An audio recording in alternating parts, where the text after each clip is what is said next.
how to find and select a school for children with disabilities and special educational needs. Children spend a majority of their formative years in the school setting. We want a school where the child is nurtured, has a supportive environment, and they thrive. Whether you choose a mainstream school, a special education school, or a home-based education, it is a decision you are going to take as a parent and family. And do take the considerations of what your child would want to as well while making that decision. In this video, I'm going to lay out a few considerations that you can have about what to keep in mind while selecting a school. The first thing you need to consider is what is your long-term and short-term priorities in terms of choosing a school. So for example, will the school fees be affordable to you over a long period of time? Is the distance at which the school is located convenient for you and your child? Is the school's teaching practices and philosophy aligned with your vision? Once you have reflected and decided on which schools to shortlist, do consider visiting them. Now I'm going to share with you a few more considerations you can have for selecting the schools. One of the first things to consider is how accessible is the school. How accessible are its physical infrastructure? And do take your child along to check the accessibility in the school, be it the classrooms, the toilets, the library, any physical infrastructure such as in the playground. As parents, you can play a major role in ensuring that the physical infrastructure in the school is barrier-free. A checklist to see if the infrastructure in the school is barrier-free is linked in the captions below. Next, check the classroom size in the school. Ideally, the teacher-student ratio in any class should not be more than 30:1. Such a student-teacher ratio enables teachers to provide support and guidance to all students in the class without getting overwhelmed. And this also makes for good interaction between the student and their peers and teachers. Interact with the school leadership, such as head teachers, school principal, etc., to understand their perspectives of supporting students with disabilities and special educational needs in the school. Do feel free to ask questions.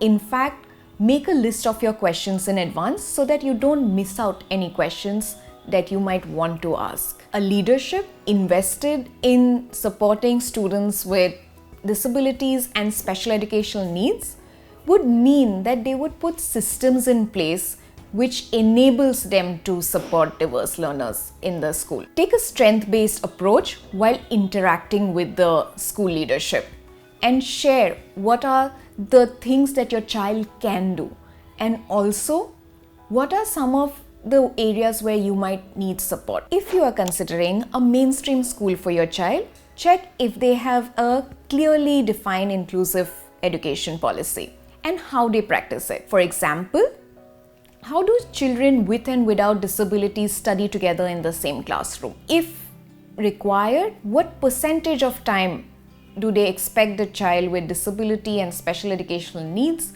to spend in the resource room? Or how often and for what purpose and through what medium do they communicate with the parents? You can also check with the school about their child protection policy, their anti-bullying policy, or if they have any policies for the well-being of students, teachers, and staff. This will help you gauge the commitment of the school towards inclusion, well-being, and safety of all its members. Interact and speak with teachers and special educators in the school to understand how they support diverse learners. Take a strength-based approach here as well to share the things that your child can do and maybe areas where they do need support. And feel free to ask the teacher how they might support your child in the classroom. If you get an opportunity, do watch a classroom in action to understand and observe how student-teacher interactions take place and what teaching and learning looks like, etc. Another aspect to look at is what kind of extracurricular activities are available in the school. Check with them about the provisions for including children with special educational needs and disabilities in music, art, physical education, sports, and other activities. If possible, reach out to other parents of students who go to the schools you have shortlisted and check about what they feel about the school's approach. Word of mouth is also a very powerful tool, and understanding experiences, or if you're getting many positive reviews from other parents, it can be a good indicator. Reach out to other parents through your own networks or by posting questions in online forums that you trust. Alternatively, you might also decide to ask the school itself to put you in touch with other parents. If you found this video helpful, like this video and do subscribe to our channel.